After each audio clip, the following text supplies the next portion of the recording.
জুমার দিনে আমি 3টা আমলকে বেশি গুরুত্ব দেই। 1 নাম্বার হচ্ছে সূরাতুল কাহফ, যেটা আপনাকে মাসিহুদ দাজ্জাল থেকে বাঁচাবে। 2 নাম্বার বেশি থেকে বেশি দরুদ পড়া, এই দিন দরুদ পেশ করা হয় নবী সাল্লাল্লাহু আলাইহি ওয়াসাল্লামের কাছে। আর 3 নাম্বার এটা যেটা আপনাদেরকে শেয়ার করছি, সেটা হলো আল্লাহ রাসূল সাল্লাল্লাহু আলাইহি ওয়াসাল্লাম বলেছেন, কেউ যদি জুমার দিনে সকাল সকাল গোসল করে, আর্লি মর্নিং গোসল করে ফেলে,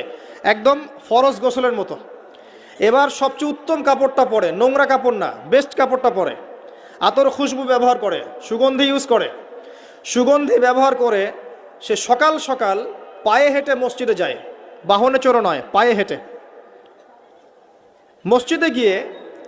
ইমাম বয়ান খুতবা শুরু করার আগেই মসজিদে চলে গেছে, ইমামের কাছাকাছি বসে, কাউকে কষ্ট দেয় না, ইমাম খুতবা দিচ্ছে সে চুপচাপ শুনছে, কাউকে কষ্ট দেয় না, এমনকি পাশে কেউ কথা বলে তাকে এতটুকু বলে না চুপ কর।